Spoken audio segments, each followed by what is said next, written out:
Boleh kritik MBG, boleh. Tapi jangan menghina orang yang mencetuskannya. Tapi kritik bagaimana?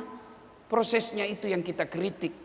Dikatakan 19.000 ekor sapi kita potong tiap hari. Tapi kita tidak pernah lihat ada MBG, ada sapinya. Kita kritik itu. Bukan karena kita sentimen. Yang kita kritik ada dari lapangan tidak sesuai kenyataan. Baca sejarah-sejarah pendiri negara Republik ini. Selain mereka aktivis, mereka juga adalah pendakwah. Sehingga merumuskan pembukaan Undang-Undang Dasar Republik Indonesia. Salah satu tujuan negara ini adalah mencerdaskan kehidupan bangsa. Bukan mengenyangkan perut bangsa. Tidak ada hubungannya sama MBG ini ya. Nah.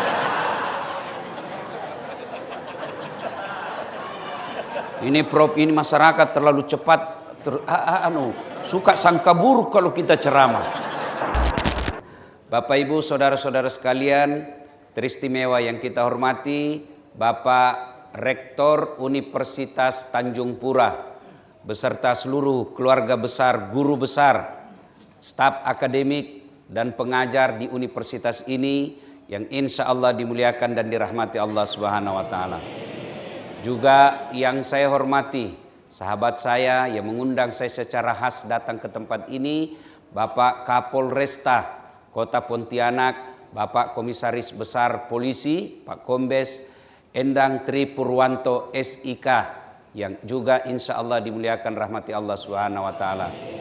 Mohon maaf saya tidak bisa sebut satu demi satu, di samping karena keterbatasan waktu, juga sejujurnya saya belum tahu namanya Bapak. Bapak Ibu saudara-saudara sekalian, kalau kita bicara baca sejarah perjalanan Islam, ada masa yang sangat gelap sebelum turunnya Islam. Namanya masa zaman jahiliyah. Begitu buruknya zaman jahiliyah, Bu, tidak ada orang mau disebut jahiliyah. Jahiliyah sekali nih, pasti marah. Padahal sifatnya sudah jahiliyah. Nah, pada saat memberantas jahiliyah itu, yang identik dengan tidak ada peradaban, perempuan dianggap aib, khamar menjadi hobi, judi jadi kebiasaan, ada perbudakan. Pada saat itu Tuhan manusia banyak, strata manusia berdasarkan kekayaan dan bangsawan, maka Allah ingin memperbaiki itu. Apa yang Allah turunkan? Bukan perintah puasa, bukan perintah haji, bukan perintah zakat, tapi apa? Iqra, baca. Perintah untuk belajar. Maknanya untuk memutus kejahiliaan, memutus kemiskinan, memutus kebatilan, kesyirikan. Pertama yang harus dibacakan Iqra, baca. Disinilah pentingnya kampus. Kampus hadir untuk memberantas kebodohan. Kampus hadir untuk memberantas kejahiliaan. Maka Islam sebagai konsep agama paripurna, pendidikan itu sangat penting. Itulah sebabnya pendiri negara Republik Indonesia ini, Bu, bukan kaleng-kaleng.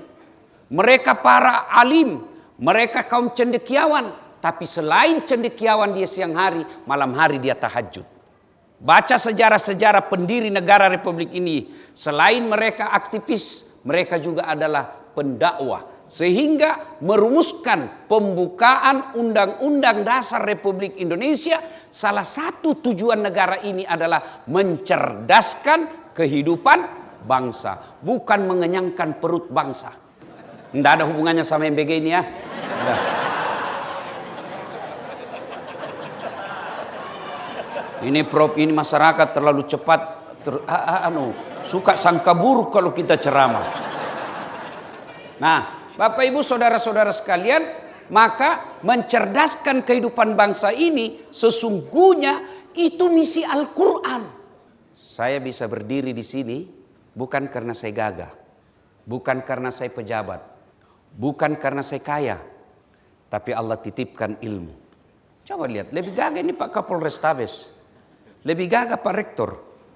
Tapi saya penuh pesona. Iya toh?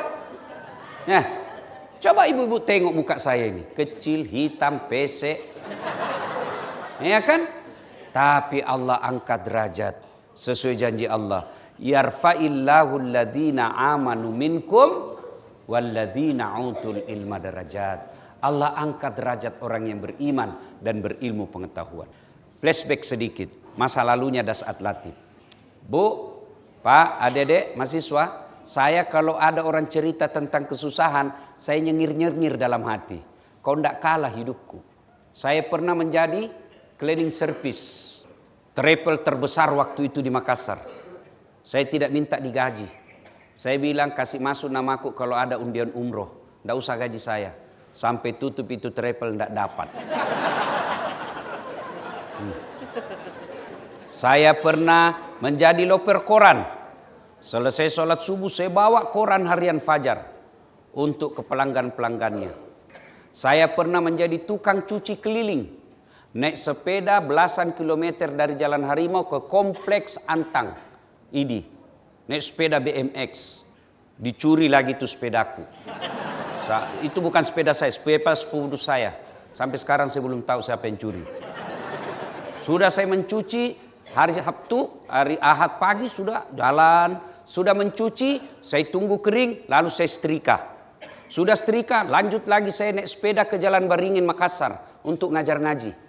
Saya pernah juga menjadi pegawai catering. Almarhum Bapak Reza orang bau-bau. Saya bilang tidak usah kau gaji saya. Cukup kasih makan saya bersama adikku 2 kali 1 hari. Saya pernah keluar kelas dari kampus. Saya ingat memori kuat saya. 207 lantai 2 PIS 3 Universitas Hasanuddin Pisip. Saya keluar dari kelas, dia tunjuki saya seniorku. Enggak malu-malu kau baju bekas semua kau pakai. Di Sulawesi namanya cakar. Cap karung. Baju bekas yang kita beli. Kalau di toko resmi 100.000 satu, ini 100.000 4 masih bisa ditawar. Saya tidak pernah tersinggung. Jalan kaki saya Pak. Sekolah dari Jalan Harimau, SMA, saya pergi Jalan Cakalang. Melewati pasar Cidu. Lewat situ, berkilo-kilometer. Saya jalan kaki. Tapi alhamdulillah dengan izin Allah. Tadi mau umroh tidak dapat. Saya punya travel sendiri sekarang. Saya bisa mengumrohkan dengan izin Allah. Dengan izin Allah. Waktu saya mau merantau tamat SMP, karena saya mau masuk pesantren waktu itu bapak saya tidak mampu. Waktu itu pesantren lebih mahal daripada sekolah umum. Maka saya akhirnya pergi Makassar merantau setamat SMP.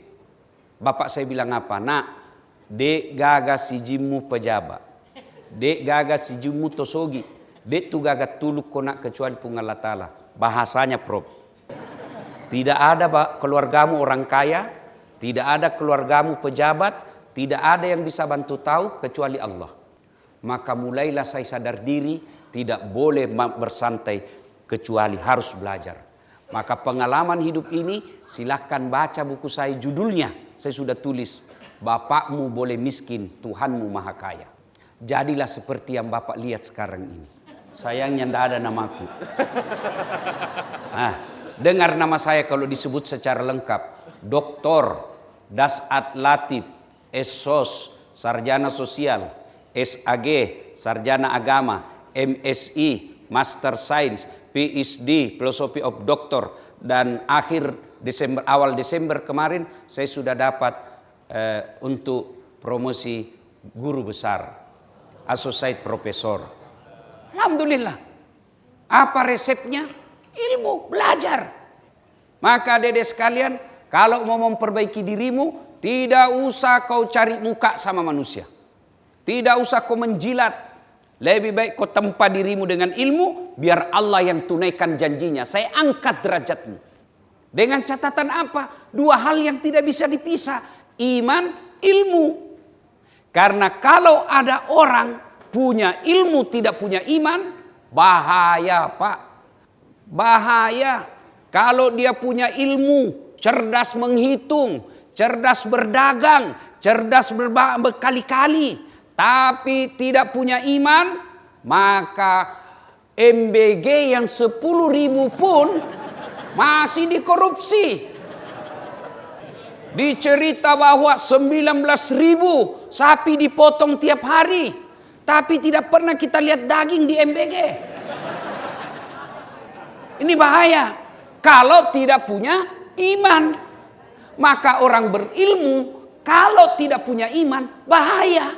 Maka Allah gandengkan ayat ini. Das'ad, Pak Rektor, Pak Polisi, Pak Menteri, Pak Presiden. Kalau kau mau mulia, dua syaratnya. Ilmumu, imanmu. Karena kalau tidak punya iman, manusia bisa lebih bahaya daripada binatang. Ibu-ibu, tahu bajing? Tahu bajing? Itu bajing, Bu, cuma kacang-kacangan dia makan. Tuh, tupai. Kacang-kacangan aja dia makan itu. Tapi bajingan, aspal, tembok, beton, narkoba, jembatan, dia makan semua, Pak. Bahkan saudaranya sendiri pun dia makan. Ya, maka punya ilmu. Maha benar Allah ketika berfirman, niscaya aku mengangkat beberapa derajat di antara kalian, iman, ilmu. Lebih baik orang bodoh tapi punya ilmu, punya iman. Lebih baik bodoh tapi punya iman daripada pintar tidak punya iman. Kalau dia bodoh mencuri, paling dia curi sendal. Tapi kalau profesor doktor tidak punya beriman, yang dia curi bisa satu kampus, satu negara bisa dia rampok. Maka inilah pentingnya kita punya iman dan ilmu. Ilmu itu sifatnya apa? Saya tidak usah cerita nuzul Quran, kan sudah Bapak semua tahu semua. Ilmu itu terdiri dari 3 huruf. Ain, bahasa Arab ya.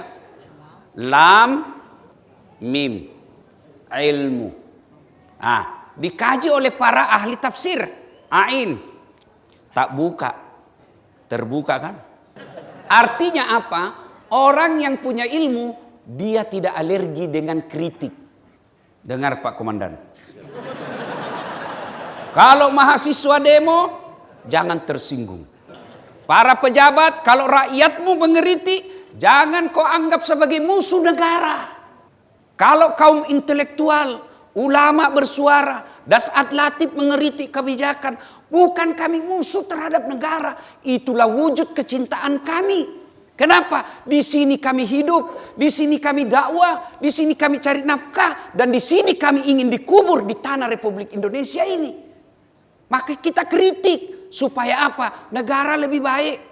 Kalau saya mau masa bodoh, ngapain sekritik? Sudah enak hidupku. Tapi wujud kecintaan. Pak Rektor, kalau adik-adik mahasiswa demo, jangan dianggap musuh kampus. Itu bagian daripada kecintaannya kepada kampusnya. Tuan-tuan polisi, kalau rakyat mengeritik polisi yang oknum, jangan dianggap itu musuh polisi. Justru itu vitaminnya polisi, supaya polisi betul-betul menjadi pengayom, pelindung dan pelayan masyarakat. Itu orang ilmuwan, Pak, tidak alergi dikritik. Dia senang kalau dikritik, karena memang ilmu itu ada batasnya. Saya tahu tentang ceramah, tapi kasih dokter penyakit apa, saya tidak tahu. Itulah gunanya. Kenapa Allah tidak kasih semua kita ilmu? Dan orang itu profesor bukan karena dia kuasai semua ilmu, tapi semakin detail ilmunya. Semakin detail artinya semakin banyak dia tidak tahu. Kalau ada orang semua serba bisa, tidak jalan ini hidup. Saya bisa perbaiki kalkulator, saya bisa perbaiki mesin. Untuk apa orang lain? Maka Allah beri kita kritik. Untuk apa? Supaya ada perbaikan. Maka menurut ilmu, ciri ilmu itu dia tidak abadi, tapi dia punya peluang untuk salah. 1, ilmu, ain. 2, lam, diangkat derajatnya. Orang yang punya ilmu diangkat derajatnya. Mana buktinya? Komandan tuh, biar saya terlambat ditunggu. Iya, enggak dimulai acara kalau saya belum datang. Itu karena diangkat derajatnya oleh Allah Subhanahu wa taala. Yang ketiga, lam, menjulang ke bawah. Artinya apa? Gantungkan cita-citamu setinggi bintang di langit, rendahkan hatimu seperti mutiara di darat laut. Bahayanya orang berilmu punya potensi sombong. Apa itu sombong, Ustaz? Pakai barang mahal? Bukan. Ibu punya emas, pakai perhiasan. Tidak boleh disembunyi. Bukan perhiasan namanya kalau disembunyi. Masuk pegadaian. Perhiasan pakai, sombong belum tentu. Kalau perlu emas gigi kasih emas. Sombong belum tentu. Kapan dia sombong? Kalau dia menghina orang. Ini palsu. Ini asli nih. Sombong. Ibu pakai emas kalau perlu pakai tulis di sini berlian. Itu rezekinya ibu. Kapan ibu sombong? Kalau meremehkan orang. Kok kamu mau pakai itu palsu? Kok tidak malu kamu? Sombong. Nah, orang berilmu, apa yang kita mau sombongkan dengan ilmu? Kalau Allah marah, Allah bilang, wa ma utitu minal ilmi illa qalila.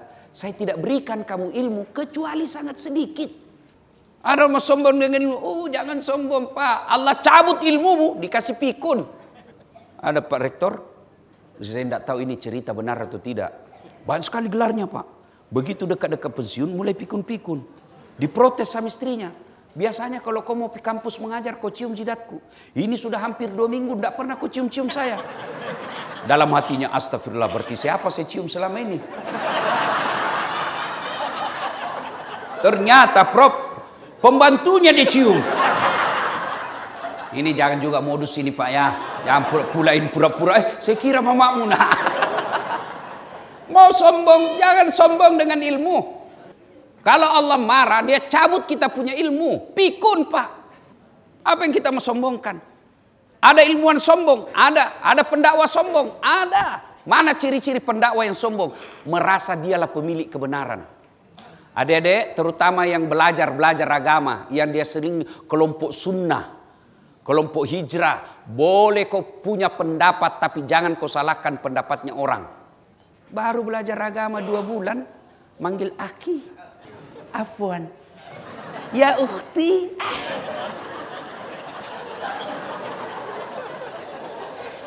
Berislam itu tidak mesti saya diganti dengan ana. Berislam itu tidak harus kamu diganti dengan antum. Allah tidak mewajibkan kita mengikuti Muhammad bin Abdullah, tapi yang wajib diikuti Muhammad Rasulullah. Muhammad sebagai orang Arab, beda kita Pak. Jadi jangan kau menghina ketika tidak sesuai. Tidak sunnah, sesat. Pengertian sunnah saja kau salah. Sunnah itu anjuran, tidak wajib. Begitu kita tidak pelihara jenggot, dia bilang, Ustaz tidak sunnah. Mau diapa kalau tidak mau tumbuh?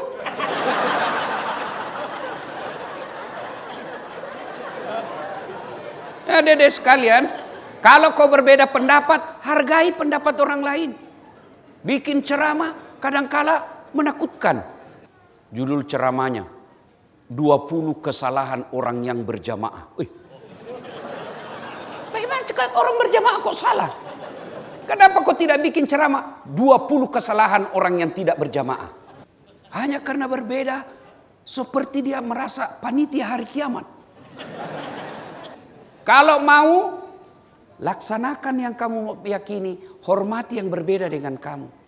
Mau 20 rakaat silakan. Mau 8 rakaat silakan. Bahkan mau tidak tarawih pun silakan. Orang saja meletakkan tangan setelah takbir kan beda-beda. Allahu Akbar, ada yang begini. Allahu Akbar, ada yang begini. Allahu Akbar, ada Dewa Pusat. Allahu Akbar. Benar ini Bu, benar. Allahu Akbar, Syiah begini. Ya? Ada yang katakan dia bela Yahudi daripada Syiah. Syiah katanya kafir. Dari mana kau belajar? Kau ajar kita toleransi sama Yahudi. Kau musuhi Muslim. Kau ajar kita toleransi non Muslim. Syiah kau musuhi. Begini. Boleh semua itu, ada semua dalilnya. Mana yang tidak betul? Kalau kau pakai semua.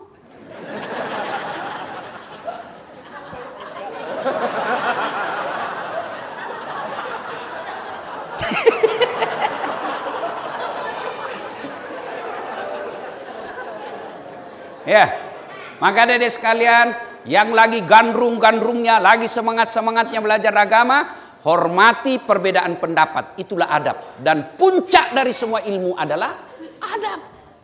Adab ini lebih utama daripada cerdas. Ini yang mulai hilang di antara anak-anak kita. Adab. Zaman saya dulu sekolah kalau mau ngurus KRS, Ditunggui kita punya dosen sudah salat subuh depan pintu rumahnya. Datang kita, mulai subuh kita sudah ada di situ. Datang dia bilang, ketemu di kampus. Dan kita tidak pernah marah. Itu bagian daripada ujian kesabaran. Sekarang anak Pak dia WhatsApp kita. Jam berapa di Ustaz? Di kampus jam 10. Boleh agak cepat sedikit Ustaz. Makanya Prof, di jurusan saya komunikasi, itu kita bikin protap cara menghubungi dosen. Kalimatnya pun diajarkan. Kalau mau WhatsApp dosen, ya, saya S3 di Malaysia Pak, tidak didapat yang begini. Kita mau ketemu sama penyelia namanya pembimbing, tidak boleh pakai WhatsApp, di email. Untung kalau dia baca. Sudah dia baca, dia bilang lagi kita jumpa bulan hadapan. Bulan depan, sudah ketemu, dia bilang, oh adakah? Ada janji? Ada. Waduh, tunggu lagi Pak. Tapi itulah ujian kesabaran bagi orang berilmu. Karena kalau orang berilmu tidak punya kesabaran, bahaya. Maka dalam riset, penelitian, ada yang disebut variabel waktu.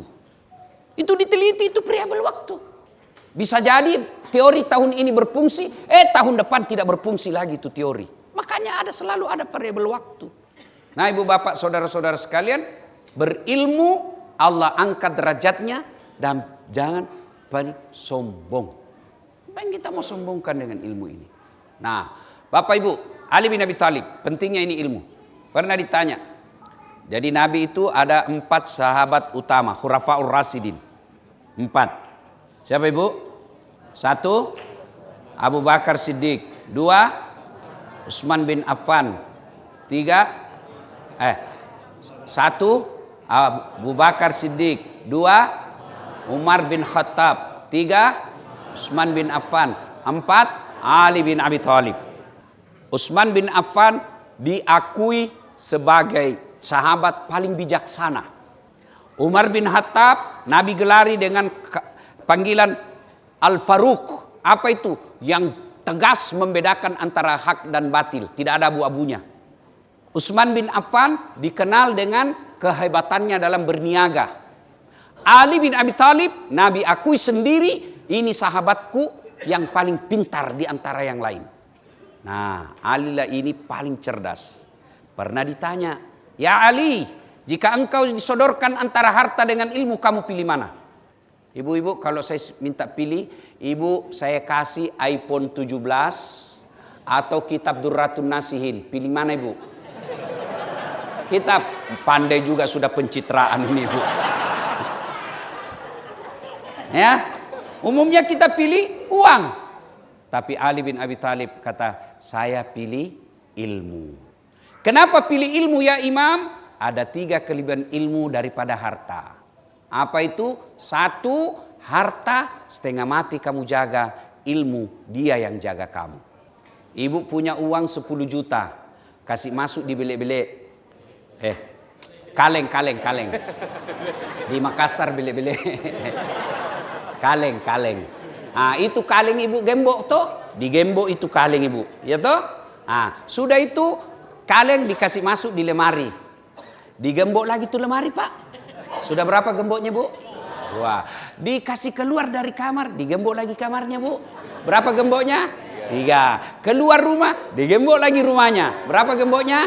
4. Keluar pagar, gembok lagi pagarnya. Berapa gemboknya? 5. Sampai di kampus hilang kuncinya.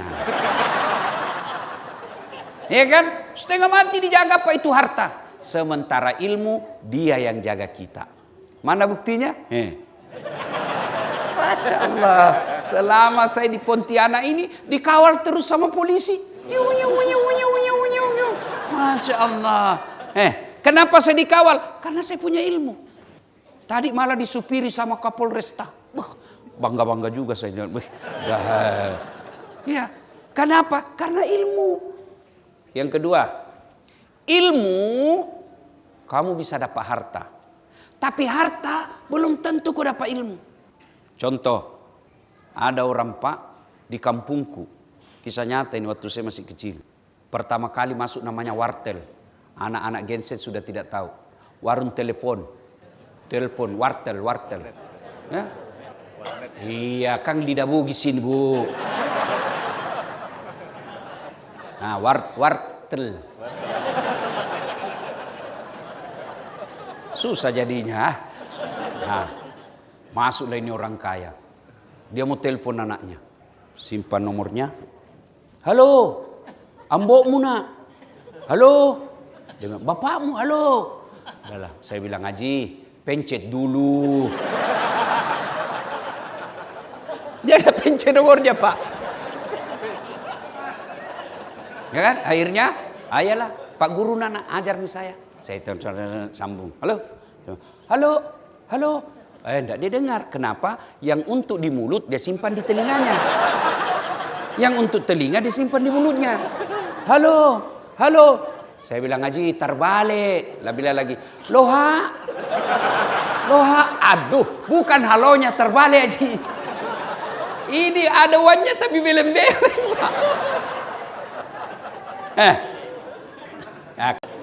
Open. Besar betul pembikin kuenya.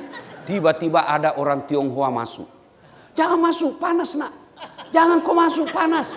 Masuk orang Tionghoa, Pak. Selang beberapa saat terbuka pintu, keluar orang Afrika. Dia bilang, saya sudah bilang jangan kau masuk. Hanguslah kau.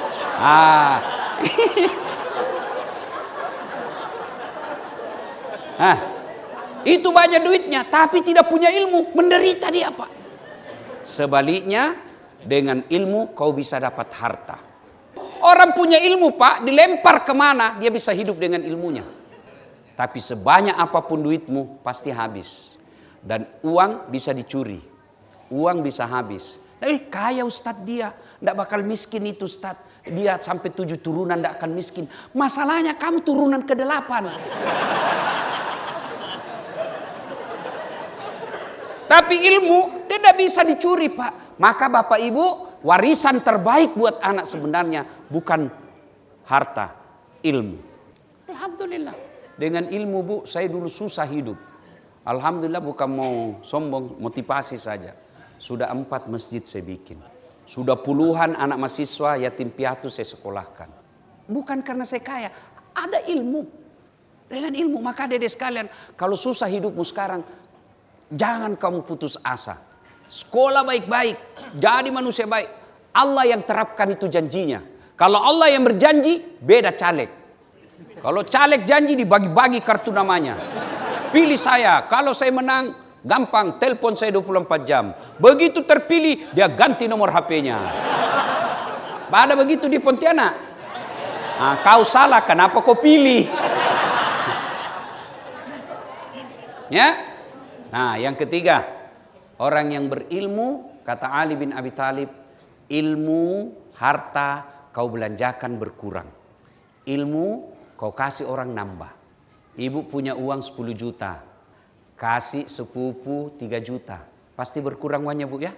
Tinggal 7 juta. Ya kan? Tapi Bapak tahu Al-Fatihah. Ajarkan kepada anak santri. Hilang Al-Fatihahnya. Sudah hafal, Dek? Sudah, Ustaz. Mana Al-Fatihahku saya? Tidak mungkin toh. Itulah yang disebut amal jariah. Maka Bapak Ibu rektor, ya, Ibu Bapak dosen, jangan melihat anak kita ini sebagai kewajiban, tapi didiklah dia sebagai investasi akhirat. Saya tanya dulu, Bu, kalau suami cerewet, malas, tidak sholat, ibu ada pilihan? Ada. Pulangkan saja aku pada ibuku atau ayahku. Cerai kita. Tidak ada gunamu jadi suami. Bapak-bapak punya istri suka ngomel, malas masak, tidak mau diajar sholat. Ada pilihan? 2 pilihannya, rektor. Ganti atau tambah. Iya, Pak. Ada polisi tidak disenang sama komandannya. Ada pilihan? Ada. Apa pilihannya? Pensiun dini. Ya, ada dosen tidak disenang sama Pak Rektor. Ada pilihan? Ada. Kita tunggu pergantian rektor lagi. Iya toh? Tapi ketika masuk kubur ada pilihan? Ada pilihan? Senang tidak senang kau tinggal di situ. Tidak boleh. Keluar dulu deh. Begitu keluar Bapak viral satu Pontianak, Pak. Tapi alhamdulillah Nabi memberi informasi. Meskipun kau sudah dalam kubur, ada 3 amalmu yang mengalir terus menerus. Dia mengalir, memberimu subsidi terus, mengirimkanmu transfer amal. 3 itulah yang kita sebut dengan amal jariah. Apa itu? 1, anak yang soleh dan soleha. Ibu-ibu, bapak dosen, jangan lihat anak ini sebagai kewajiban kita mendidik, tapi lihatlah dia sebagai inventaris kita. Saya kalau mengajar, Bu, biar bukan mahasiswa saya masuk kadang-kala mengintip. Ingat, kenapa? Karena selain saya ajarkan ilmu komunikasi, saya ajarkan juga dakwah akhlak. Cewek-cewek yang tidak sopan bajunya, Dek, baik kau cantik sekali, tapi kau siksa saya, Dek. Jadi bagaimana Ustaz? Kau tunggu saya di luar. Tetap kau absen, tapi kau mengganggu. Kenapa? Hilang konsentrasi saya. Bayangkan komandan kalau dia putih cantik baru duduk begini depan kita. Saya ini begini terus. Saya bilang kau di luar aja, Dek, ya. Tapi saya tidak diusir dia. Dek, kamu cantik begitu, tapi kau mengganggu saya. Kau absen di luar. Ya, akhlak. Dilihat anak-anak kita, tegur. Tujuan kita bukan saja mengajar, tapi mendidik. Supaya apa? Kalau dia nanti menjadi manusia terhormat, kita dapat transferan amal. Anak itu, Bu, anak bukan sekedar dalam Islam yang dilahirkan oleh istri. Bagaimana yang ibu-ibu yang tidak punya anak? Bagaimana bapak-bapak yang Allah takdirkan tidak punya anak? Bagaimana ibu-ibu yang tidak punya jodoh dan meninggal? Berarti tidak punya masa depan dong untuk anak soleh. Tidak. Putus asa jangan. Caranya apa? Kalau kita lihat anak kita, 3 anak saya tidak ada beres. Oh, ada anak situ 1. Anak jurusan ini, dia penghafal Quran. Baik, saya urus ini. Itu sama hukumnya anak kandung sendiri. Coba bayangkan, betapa transferan amal dia dapat guru-guru saya. Yang ngajari saya public speaking. Yang mengajari saya komunikasi massa. Yang mengajari saya mengaji. Berapa ilmu, berapa juta orang Pak yang menonton. Dan dia amalkan. Guru saya dapat transferan amal dari saya. 2. Yang mengalir terus, menerus. Meskipun sudah dikubur. Adalah harta yang telah disedekahkan. Ibu-ibu. Halo Ibu. Kalau Ibu meninggal siapa yang pakai emasnya Ibu? Anak. Istri kedua. Begitu Ibu meninggal, dia tarik itu cincinnya. Cepat sekali kau meninggalkan saya. Tidak mau keluar Bu, dikasih sabun. Dia ambil lagi, kita punya gelang ini dulu saya belikan kau. Usia pernikahan 10 tahun. Dia ambil lagi, kita punya kalung ini waktu kita pergi umroh. Saya belikan kau emas Dubai. Terakhir gigi palsunya pun dicabut. Dia bungkuslah emas kita itu Bu dengan penuh rasa duka. Kenapa cepat kau tinggalkan saya sayang? Dia masukkan dalam laci. 3 bulan kemudian reuni fakultas.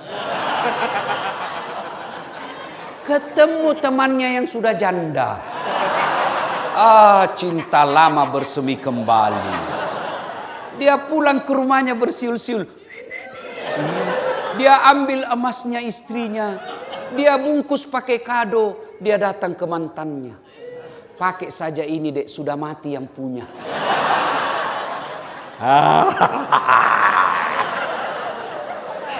Daripada dipakai istri kedua, lebih baik Ibu kirim sekarang ke kubur. Caranya gimana Ustadz? Cari anak yatim piatu. Cari masjid yang membutuhkan AC. Cari masjid yang membutuhkan tegel. Kita sedekahkan. Itulah yang disebut pandai menyikapi harta. Ya, itulah yang mengalir terus. Yang ketiga, yang menolong kita di alam kubur nanti adalah ilmu yang bermanfaat. Subhanallah, Allahu Akbar, Alhamdulillah. Berkumpul ketiga-tiga ini di kampus. Maka merugi Bapak Ibu dosen, adik-adik mahasiswa, kalau kau tidak gunakan kampus ini untuk investasi 3. Dosen, jadikan anaknya orang soleh dan soleha. 2, sedekah. Sedekah tidak mesti duit, sedekah ilmu. Orang kaya sedekahnya hanya masuk surga paling cepat dengan harta. Jalur lain bisa tapi repot. Coba lihat, ada di sini tabungannya 10 miliar. Ada. Berarti orang kaya tidak mungkin bisa masuk surga melalui majelis seperti ini. Ayo. Ada kita lihat orang subuh keliling, orang kaya yang 10 miliar duitnya datang ke masjid. Tidak ada. Berarti peluangnya masuk surga melalui subuh keliling, tidak ada. Tapi orang kaya bangun masjid, ada. Orang kaya sumbang ini ada. Berarti jalurnya orang kaya masuk surga dengan cepat hanya dengan hartanya. Maka rugi kalau harta dia tidak gunakan untuk masuk surga. Nah, kita dosen, sedekah kita ilmu. Itulah sedekah kita. Ajarkan anak-anak kita. Itu sedekah dengan ilmu. Yang ketiga adalah ilmu yang bermanfaat. Semua tergabung, Pak. Sedekah dengan ilmu, ilmu yang bermanfaat itu juga. Maka ajarkan. Maka di kampus inilah kita kumpulkan baik-baik.